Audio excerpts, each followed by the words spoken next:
name is H.E. Coleman, and this is the top 10 things to put in your bug out bag. Last week I made a video for you called The Top 10 Reasons Why Everyone Needs a Bug Out Bag. In that video, I talked about reasons why you might suddenly want to grab your bag and walk out the door. A bug out bag is a backpack filled with emergency supplies, which you can take with you if you need to leave in a hurry. You might need to escape from fire, flooding, dangerous storms, epidemics, those pesky zombies, hostile guests, earthquakes and collapses, military takeovers, sudden acts of violence, and aliens. Now that you know you need a bug out bag, let's look at what to put inside. Number 1, a kick-ass machete. I'm just kidding. But who's going to mess with a girl who owns her own machete? Seriously. Water is the number 1 thing to have in your pack. You can survive for a week or more. You can survive for a long time without food. You'd be surprised. But you can only survive for a maximum of 3 days without water. You need water. If you get stuff in your eyes, if your hands are dirty, if you're just thirsty, you're going to need water. Number 2, a spare set of clothes. Preferably a warm sweater and a comfy pair of jeans. That way, if your clothes get ripped, bloody, dirty, wet, you'll have something else to change into. The most important thing about a spare set of clothes is to have underwear and socks. Even if you can live without underwear, you're going to need a good pair of socks. A thick pair of socks. Because if you're walking around for a long time, you're going to get blisters with just one pair of socks. And also, if your socks get wet from stepping in a puddle or stepping in something and they get dirty or wet, you'll have a spare set. The third most important thing in your pack is not food. It's chocolate. Why?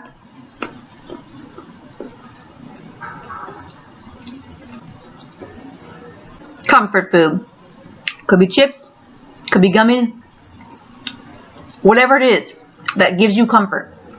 That's candy, or chocolate, or sugar. Put it in your pack. Water keeps you alive physically. Comfort food keeps you alive psychologically. And anyone you come into contact with is going to want to be comforted. They're going to want something normal, something wonderful.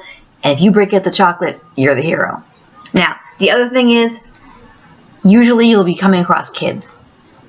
Kids survive disasters and emergencies much better than adults because they're adaptable.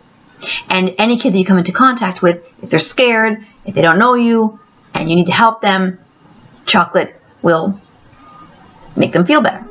The other thing is, if you have gummies or candies, it's a good way to keep people that are whiners and people that are criers, keep them busy and keep them quiet. And we all know that a lot of adults are way bigger whiners than the kids. If you break out the candy, it'll at least keep them quiet for a short time so you can figure out what you need to do. Number 4 is snacks. Granola bars, peanuts, little things that you can put in your pack that will keep everybody satisfied until you can get where you need to go. It's not going to be like meals, but at least it's something that will tide you over until you get where you need to go. Number 5 is a medical kit. It doesn't have to be big and extensive like this one, but even if it just has a cold pack and some Band-Aids, you're better off than you were without it. I like to be prepared, so I go crazy. Some of the most important things in here are something like this, covering your face in case there's a lot of dust, Band-Aids for sure, cough drops for people who have a really sore throat in case there's like that kind of thing, and cold pack and thermometer. Stuff like that. Band-Aids. Stuff like that. It's enough to help you if someone in your party gets hurt.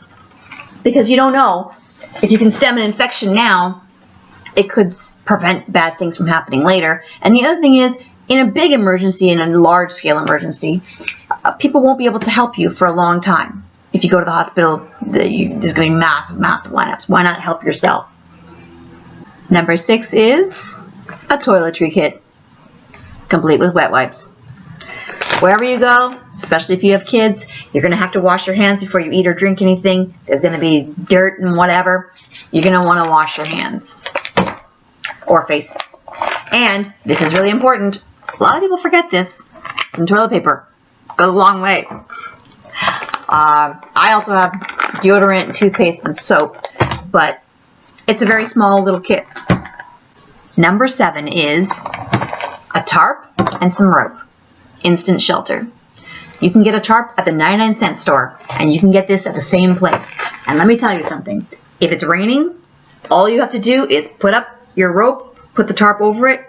You got a place to stay that's out of the rain. Also, you can just take this, put it around you and your family, and you won't get wet. If there's a storm, if there's a flood, if there's any kind of situation, if there's a lot of wind, or you just want privacy, you can never go wrong with an instant shelter. There's so many uses for this. And you can get them at places for like $10, $20, whatever. I get mine for 99 cents. I got one in my bag and my kids' bags, because you never know when you're going to want a tarp and some rope.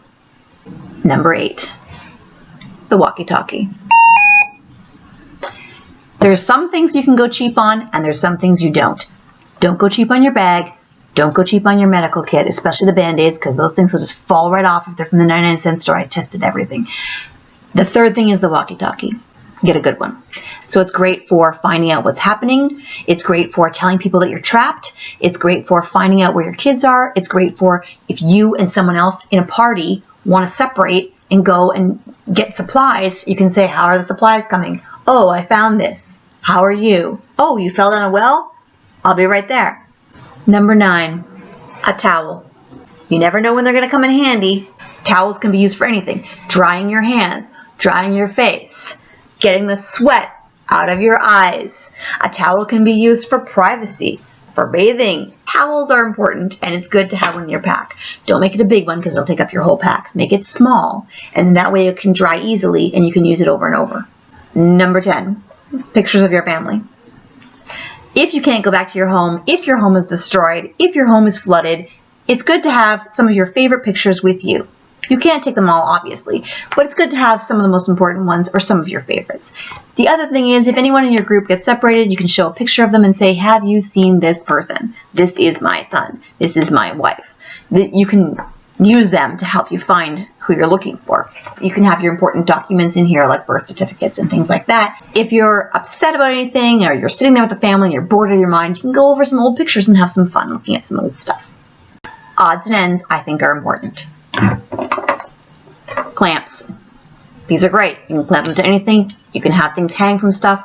These things are really, really awesome. Get a bunch of them from the 99-cent store. Number 2, elastics. Keep stuff out of your face. Number 3, matches. It's good to have some in case you need some. A reversible screwdriver, also from the 99-cent store. It has this end and this end, and I use it more than any of my expensive ones. Scissors for bandages, cutting hair, cutting rope, anything you need. Throwing knives. You don't need this, but I like them. A waterproof case. I keep my flash drives in here, along with all my ID and some money. Chapstick, because your lips will get dry. And a little makeup kit, because you never know who you're going to meet. Flashlights are great, but I prefer a lantern, because you can use it like a flashlight, or you can have it sit on the floor and light up your little tent, or wherever you're going to be. These things, also 99 cents. If you have an animal that's really thirsty, you can put some water in this and give it to your dog. A notepad and a pen. If you're bored out of your mind, or if you have to leave a note for your friends and family, this is going to be extremely important. You'll notice I don't have a gun listed among the things to bring in your pack. If someone finds out you have a gun, they're more likely to steal your pack, and then your gun will be gone along with everything else that you have.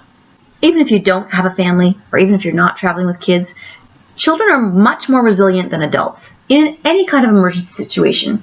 If you're single, you're still going to probably end up taking care of a kid, running into kids, being around kids, and being around families. So it's just not good to have a gun around, because even if you're careful, not everybody will be as careful as you. Now let's talk about the bag itself. People say to me, can I use a purse? Can I use a briefcase? Can I use a satchel? No. It has to be a backpack, because you want your hands to be free. Now, in a fire, the last thing you want is a bag knocking your kids to the ground, okay? No satchels, no side bags, no carrying bags, no hockey bags, no purses.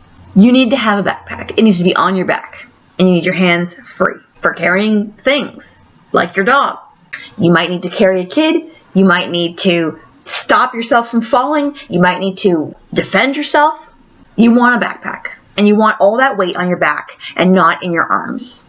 I've shown you a lot of things that you can get at the 99-cent store, but the one area that you don't want to scrimp and save is the bag, because if the bag breaks, what are you going to do with all that stuff? I've had bags in the past where the zipper won't close, or there's not enough pockets, or especially here at the back, it should have big, thick, hardy straps, because otherwise, if the straps break right away, it's useless. So, even if you're going to get cheap bags for the kids, chances are they're going to lose it or outgrow it eventually anyway and get their own bag later. But every kid, every person should have their own bag, because if you get separated, they're going to need a bag. So now you know that everyone needs a Bug-O bag, and you know what to put in one, but here's something you don't know. 85% of people who know they should prepare for an emergency never do. I'm H.E. Coleman, and I hope that you have a great life, and I hope that you're safe.